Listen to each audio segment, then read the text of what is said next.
Al igual que los científicos, cada uno de nosotros propone diferentes explicaciones sobre algo que observamos. Si dejamos un vaso con agua sobre una mesa al aire libre, luego de unas horas seguramente observemos que la cantidad de agua disminuyó. Digamos, cotidianamente, todos los días, vivimos como situaciones que capaz nos llaman la atención, capaz no, o sabemos por qué, o no sabemos por qué, pero a nuestro alrededor todo el tiempo están ocurriendo fenómenos o cosas que hacen que pueda despertar nuestra curiosidad o no. Uno puede desarrollar diferentes ideas de por qué pasó eso. ¿Por qué cuando fui a buscar el vaso con agua hay menos cantidad? Bien, alguno dice alguien pasó y se tomó un poco, otro dice se evaporó, capaz que se le volcó. Bueno, una de todas esas ideas va a ser la que mejor explique el por qué. La explicación, estas explicaciones pueden formularse como conclusiones una vez corroboradas y formular generalizaciones que permitan predecir que cuando dejo un vaso con agua durante varias horas al aire libre la cantidad de agua disminuirá. Es decir, crear un conocimiento, una conclusión es eso, un conocimiento que te explique algo. De ese modo comenzamos a crear conocimiento basado en nuestras observaciones y suposiciones, que podemos llamar conocimiento intuitivo. Permite resolver cuestiones de la vida diaria. Las aprendemos con los miembros de nuestra familia, amigos, compañeros, maestros, etc. Conforme vayamos avanzando en el año, yo te puedo explicar y vamos a ver qué es la evaporación y por qué ocurre. ¿Está? Entonces, en este libro de físico-química encontrarán algunos conceptos que probablemente ustedes apliquen sin saberlo, hechos o situaciones de sus vidas cotidianas, cosas que contradicen el sentido común, cosas que van alineadas a lo que vos creés. Entonces acá medio como que te presenta el capítulo del libro. Bueno, no se olviden de que nosotros no tenemos un libro de texto, sino que este módulo es un recorte de muchos apuntes, diferentes cuestiones. El método científico, cómo es que la comunidad científica alcanza el conocimiento. Bueno, uno de los conceptos importantes es el de modelo científico. Bien, una de las actividades que tenés que resolver te pide que definas qué es un modelo científico. Como ya les dije, física y química son ciencias naturales. Bien, tienen muchísimos puntos en común, tienen temas de estudio en común, como también tienen temas de estudio diferentes. Nosotros utilizamos nuestro conocimiento intuitivo para explicar distintos fenómenos que suceden a nuestro alrededor, pero los científicos dan algunos pasos más y siguen un método científico, siguen procedimientos, siguen normas, siguen cierta estructura para producir conocimiento científico. Bien, o sea, cualquier conocimiento no es conocimiento científico. Para que sea catalogado como conocimiento científico tiene que tener cierto respaldo, tiene que haber sido producido luego de seguir ciertos pasos, ciertas estrategias, ciertas metodologías concretas. Redondean en lo que es la investigación científica. El arco iris. El arco iris es algo que siempre nos llama la atención, es muy bonito. Bueno, ¿alguien tiene idea por qué se forma el arco iris? Yo vi que se formaba después de una lluvia. Exactamente. Ahí está. Por el impacto del sol en las gotas de agua. Exactamente. Benjamín dijo, después de un día de lluvia. Vos fuiste un poquito más preciso y dijiste el impacto del sol en las gotas de agua. Ejemplo tan simple, tenemos el conocimiento intuitivo, el vulgar, sí, llueve, hay sol, arcoíris. Y después el otro un poquito más preciso, el impacto del sol. Entonces, claro, ya podemos empezar a teorizar, la luz es algo que viaja, que impacta y que cuando choca contra una gota de agua se divide, se separa en sus colores constituyentes y se forma el hermoso arco iris. La observación es lo que a ustedes les permitió darse cuenta que hay arco iris y llueve. Nunca les pasó de, no sé, estar regando el parque, o incluso no solamente con gotas de agua, digo, que se forme arco iris siempre que la luz choque contra un tipo de material concreto, un material transparente, como una gota de agua. ¿Se entiende? Entonces ahí ya me pongo más específico, pero fíjate cómo es la producción del conocimiento. Observo un fenómeno, arco iris, tiro una hipótesis, necesito lluvia, listo. Bueno, si yo creo un arco iris un día que no llueve, mi hipótesis va a quedar desterrada. Entonces tendré que elaborar otra hipótesis, otro experimento, otra verificación y ahí producir un conocimiento general. Bueno, nosotros por ahí estamos más acostumbrados a la reflexión en las gotas de agua por una lluvia, ¿no? Sí, Pero también se da, como vos dijiste, en lugares transparentes. Si yo agarro un CD, probablemente reflexione la luz, causando que se forme, entre comillas, un arco es iris. decir, no hay una única manera de que se produzcan arcoíris. Pero en el cotidiano sabemos que los días de lluvia con sol va a pasar. Y te hablan de reflexión de la luz, difracción de la luz, dispersión de la luz, qué es la luz, ¿me entendés? O sea, ahí empezás a meterte de lleno y te metes en un campo más técnico. Y hablando de campo más técnico, acá, a este párrafo que leí. Empezar a afilar el lápiz. Es como una metáfora. Vocabulario específico. Muchos términos que usamos a diario en físico-química tienen un significado específico. Cuerpo, sustancia, oxidación, fuerza, reflexión, bueno, lo que sea. Estas palabras integran lo que podemos llamar vocabulario específico, palabras con un sentido preciso dentro de la ciencia en general o del área de la ciencia que nos ocupa. La física, la química, en particular la físico-química. Conocer el significado específico de las palabras que leemos es importante para darles un uso adecuado y comprender cabalmente lo explicado e incluso poder elegir a conciencia entre un producto u otro. Para ello se debe estar atento para poder identificar cuándo palabras de vocabulario cotidiano son utilizadas con un significado específico en físico-química. ¿Por qué creen que yo estoy hablando de esto en este momento? Tiren sus hipótesis. Para que usemos las palabras como se deben, para no referirnos a una forma inadecuada o que pueda cambiar el concepto. Exactamente. Es porque en físico-química, en física y química tenemos que hablar con propiedad. Pero no para creernos que somos reyes, nobles, oligarca, monarca, que no, significa no mandar fruta. Hablemos con las cosas como son. O sea, hay que hablar con un tecnicismo porque, digamos, vos no podés usar cualquier palabra en cualquier contexto en este área. Entonces, si bien yo, uno de mis principales eslogan de cuando me presenté como profe es: no le tengan miedo al ridículo, participen, ¿sí? A medida que vaya pasando el tiempo, intenten de siempre tratar de expresarse de la mejor manera posible, porque estamos trabajando con cositas, ¿cómo le explico? Sensibles. O sea, el lenguaje técnico, para no hablar mal, para no mezclar los conceptos, para no mal informar, ¿entendés? Para no divulgar conocimiento falso o impreciso, hay que hablar con cierto lenguaje específico, vocabulario específico, ¿sí? Y eso es parte de lo que es la anotación, la divulgación científica también, y el papel de la comunicación. Cómo yo conozco lo que se produce en la ciencia. Y bueno, leo un paper, una ponencia, miro un documental, me llevo un póster, una revista, ¿no? Y particularmente yo como docente me gusta enseñarte los condimentos básicos como para que puedas publicar un paper o un artículo, para que sepas expresarte bien. Y para eso haremos los queridos y bellos informes de laboratorio, por ejemplo, donde vas a tener que hacer un experimento, encontrar resultados, sacar conclusiones, corroborar o no una hipótesis.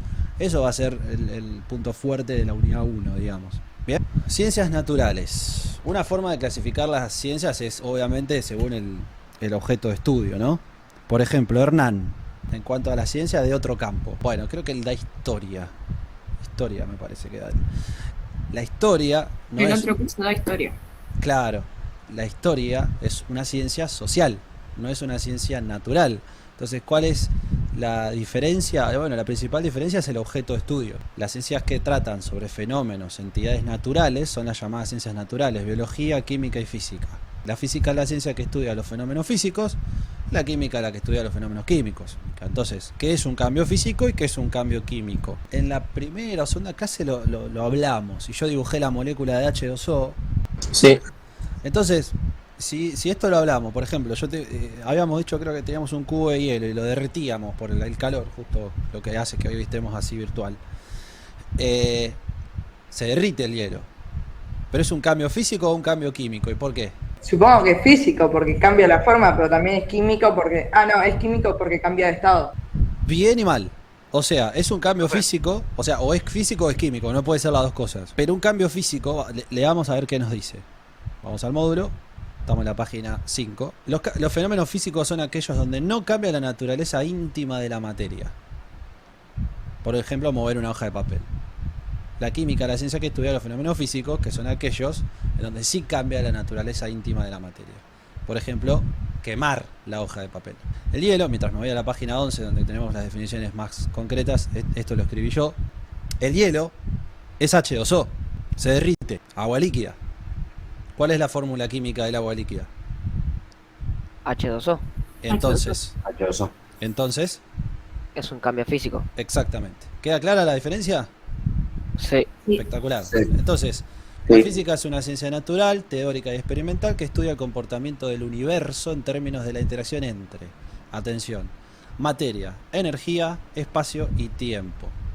Y cuando hablo de energía hablo de radiación, calor, movimiento, bueno, espacio y tiempo. La química también estudia eso, pero de otra forma, tipo apuntado a otra cosa. Siempre digo que la química es como más específica y la física es más como general. De hecho, les cuento una pequeña historia. Esto lo estoy grabando, digamos, como una introducción. La física antes se llamaba filosofía natural. Filosofae naturalis, no sé qué.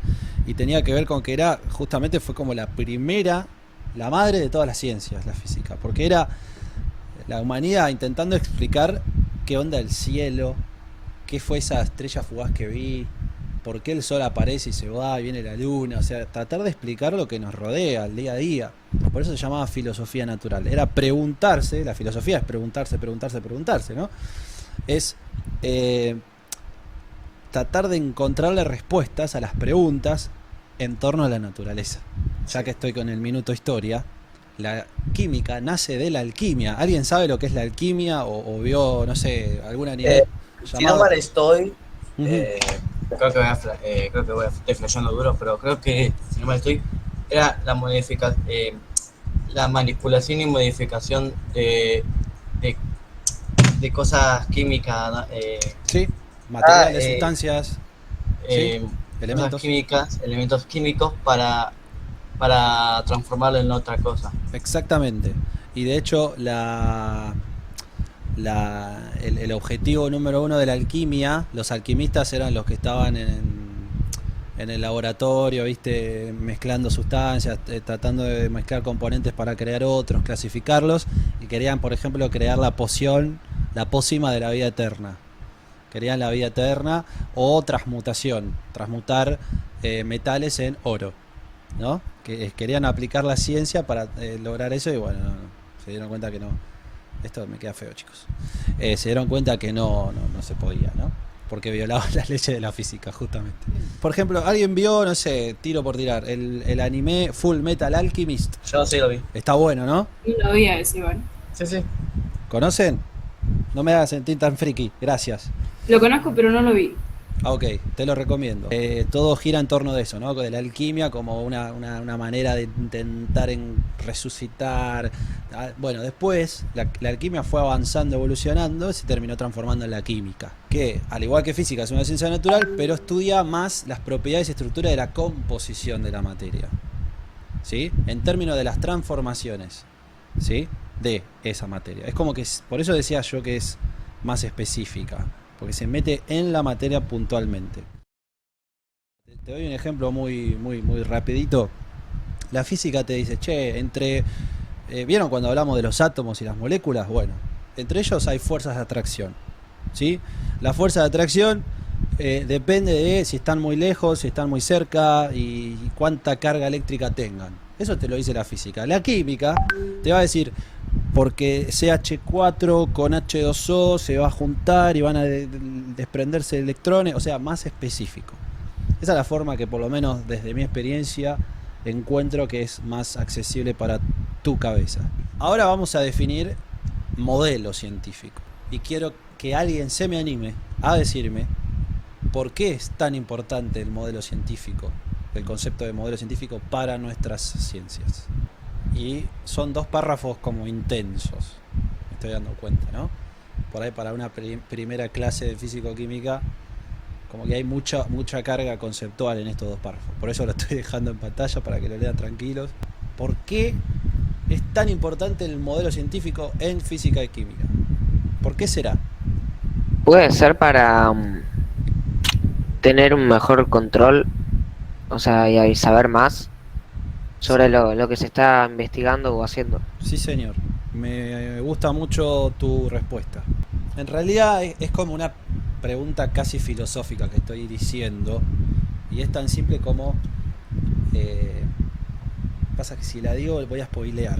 Y no quiero spoilearlos. Quiero que a ver si se les ocurre a ustedes. Que tener un modelo científico te permite tener un mayor control de la realidad que estás manipulando, digamos. De lo que querés estudiar. Sí. Eso es correcto. ¿Ayuda con el desarrollo de una teoría o una hipótesis? Sí, señor. Yo creo que como al ayudarte a formar la hipótesis, a su vez como que trata de incorporar o relacionar a la naturaleza en esa hipótesis, para tratar de explicar algo. Exactamente. Ese es el punto de partida.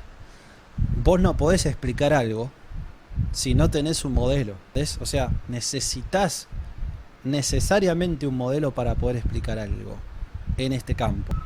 Una vez que vos creaste un modelo, ¿qué es un modelo?